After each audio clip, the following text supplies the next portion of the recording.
bilateral issue. But Omar Abdullah, the current Chief Minister of Jammu and Kashmir, wasn't holding back. Hitting back hard, the Chief Minister accused Mehbooba Mufti of ignoring decades of betrayal under the Indus Waters Treaty, and opposing it isn't warmongering. It's about standing up for our rights. Now, with both these leaders digging in their heels, the Tulbul project has now become a latest political flashpoint in the region, already scarred by conflict and now contested over water as well. Some of those social media posts getting quirky and snarky as well. Omar Abdullah getting the last laugh so far as of now, saying, I'm going to get back to some work whilst you continue posting on social media.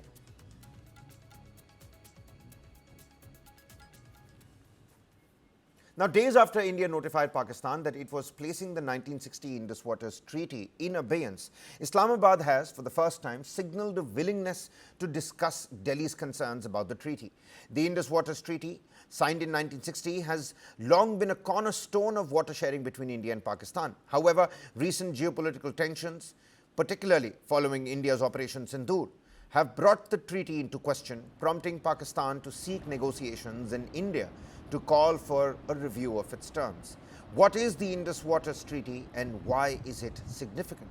Well, the IWT, brokered by the World Bank, allocates control over 6 rivers between the two nations. India holds rights over the eastern rivers, that's Ravi, Beas and Satluj, whilst Pakistan controls the western rivers of Indus, Jhelum and Chenab. India is permitted limited use of the western rivers for non-consumptive purposes like hydropower under strict regulations. But the treaty is critically important to Pakistan, impacting everything from water security to agriculture, energy and geopolitical stability. Water is the lifeline for Pakistan. 80% of Pakistan's agriculture depends on the Indus River system, particularly the 3 western rivers of Indus, Jhelum and Chenab, which were allocated to Pakistan under the same treaty. With limited rainfall and no major alternative freshwater source, Pakistan is heavily reliant on these rivers for irrigation, drinking water and their industrial use as well. Food and economic security. Agriculture employs over 35% of Pakistan's labor force and contributes nearly 20% plus to its GDP. Crops like wheat, rice, sugarcane and cotton, they're pretty much the backbone of Pakistan's economy. They're all water intensive and depend on consistent river flows. The treaty, the IWT, is seen as a rare example of successful India-Pakistan cooperation and has withstood multiple wars and conflicts since 1960. But all of that changed after the Pahalgam massacre on the 22nd of April, which claimed 26 Indian lives. India attributed the attack to Pakistan-based terror groups Jaish-e-Mohammed and Lashkar-e-Toiba. And in the wake of these events, India suspended the IWT, marking a significant shift in bilateral relations. But this isn't the first time India has tried to rework terms under the IWT. Back in August 2024, India issued a second notice to Pakistan under Article 12, Subclause 3 of the IWT, seeking a review and modification of the treaty to address its long-standing concerns. There were output concerns that India had to look at as well. And this notice reflected India's push to renegotiate the water sharing agreements, especially in light of 2 key hydropower projects in Jammu and Kashmir, the Krishan Ganga and the Rattle Hydel projects. India's demand for the treaty amendments is tied to its efforts to build a new water reservoir to meet the needs of a growing population and shifting agricultural demands, which require updated water sharing terms. So, what's going to be next? Well, India has reiterated its decision to keep the Indus Waters Treaty in abeyance in response to cross-border terrorism. In fact, with the Indus Waters Treaty suspended, the government is expected to take major steps towards completing the stalled hydroelectric projects. The future of the Indus Waters Treaty hinges on diplomatic engagement and mutual recognition of evolving challenges. And whilst Pakistan's appeal for dialogue marks a significant development, India's stance underscores the need for the treaty to reflect contemporary realities, which is our growing population and our need for better output, which was so far suspended because of the IWT. Meanwhile, the Indian traders, they also may soon stop all trade ties with Turkey and Azerbaijan, as the leading trade body, the Confederation of All India Traders, has announced a major decision that will be taken on this front. At a national conference in the national capital, the call for boycott It comes in the wake of both these countries' support to Pakistan, Azerbaijan and Turkey, following the Pahalgam terror carnage in Jammu and Kashmir. India exported goods worth $5.2 billion to Turkey between April 2024 and February 2025, according to CAIT data, a drop from the $6.65 billion worth of trade in 2023-2024. Imports from Turkey during the same period stood at $2.84 billion, also slightly down from the previous year. And now this boycott trade for Azerbaijan and Turkey certainly going to hurt both these nations and the people-to-people ties as well.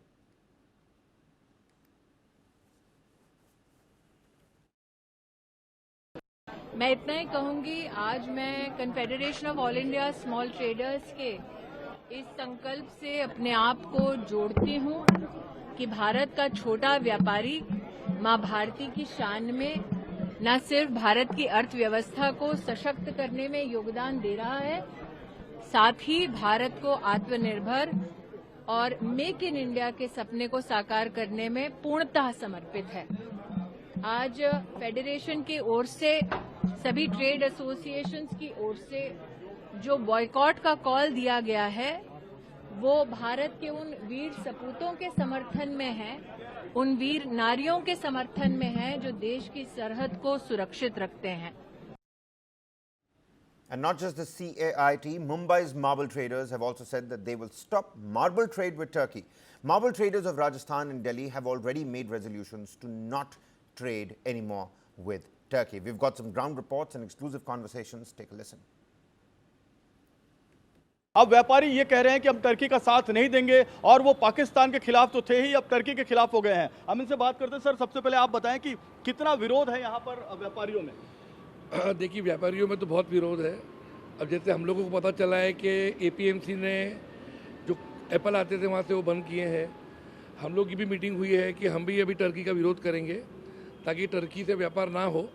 एकदम openly Pakistan को समर्थन किया है, जिसमें पाकिस्तान का I don't think कि कोई role होता है टर्की में इतना बिजनेस का। यहाँ 140 करोड़ की आबादी के साथ में हम लोग जितना प्ले करते हैं उसके सामने 10% भी बिजनेस टेक नहीं होगा पाकिस्तान का, तो भी वो उसको सपोर्ट कर रहा है, तो हमें इसका विरोध करना ही चाहिए। सर, कोई फ़र्क नहीं पड़ता है। आप कोई देश का मार्बल नहीं लगाओ तो आपके घर में ये कोई दवाई नहीं है कि आप नहीं लोगे तो कल हार्ट अटैक से मर जाओगे। मार्बल दूसरा लगा दिया, ऑप्शन सब कंट्री में सब है, थोड़ा महंगा, उससे सस्ते भी है, महंगा भी है। और आपकी नेशन फर्स्ट वाली आपकी इंटीग्रिटी देश के प्रति कैसी है उसके ऊपर डिपेंड करता है। एप्पल और मार्बल में बहुत फ़र्क है। आदमी की कॉस्ट बेरर भी गिनी जाती है। हम माल यहाँ वाला में माल तो बेचना ही है। अभी भाई साहब ने बोला हमारे घर पे तो लगाने का नहीं है, कस्टमर आके मांग रहे हैं। आज आप ये पॉलिसी के बाद में भी मांग रहे हैं, कल भी माल आएगा। गवर्नमेंट की इनिशिएटिव से चालू करके कस्टमरों का इंटरेस्ट वहां तक होएगा तो इसमें इफेक्ट आएगा। लगता है कि टर्की ने अगर पाकिस्तान का सपोर्ट कर दिया है तो टर्की को हमारी पर्सनल इंडिकेटर बंद कर देना चाहिए। हम लोग चाहते हैं कि गवर्नमेंट हमको ये बतावे कि भाई ये जो टर्की के जो मटेरियल है उसके ऊपर कुछ रेस्ट्रिक्शन लावे, जिससे कोई भी आदमी इंपोर्ट नहीं कर सके, और लगाने वाले जो भी एज कस्टमर है उनको भी सचेत होना चाहिए कि एज ये टर्की का मटेरियल है तो हम लोग उसको यूज़ नहीं करेंगे। साथ साथ में इंडिया में इतनी पॉपुलेशन है, इतने व्यापारी है, तो सबको ये रोकना या सबकी मंशा एक जैसी होना बड़ा मुश्किल है। तो इसमें सरकार चाहे कि कहीं थोड़ा बहुत इसको रेगुलेट करे इंपोर्ट के टाइम पे, तो ये संभव है। मुंबई के विले पार्ले, सेंटा क्रूज, खार, ये एक हब है मार्बल के, और ये जो मार्बल की सबसे ज़्यादा खरीदारी होती है वो इन्हीं इलाकों से होती है। इनका साफ तौर पर कहना है कि कस्टमर्स को भी अब तुर्की का जो मार्बल है उसे नहीं खरीदना चाहिए, क्योंकि जब कस्टमर मार्बल नहीं खरीदेंगे तो ये मार्बल इंपोर्ट धीरे धीरे कम होता जाएगा, और जैसे कम होगा इसका सीधा असर तुर्की के अर्थव्यवस्था पर पड़ेगा।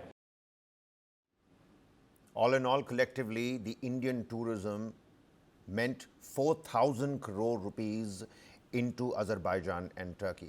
And with the latest diplomatic tensions, it seems there's going to be a big hit to the tourism sector of Baku and Istanbul as well. We're going to shift into a quick commercial breather here. Top developments do continue on the other side. Keep watching News9.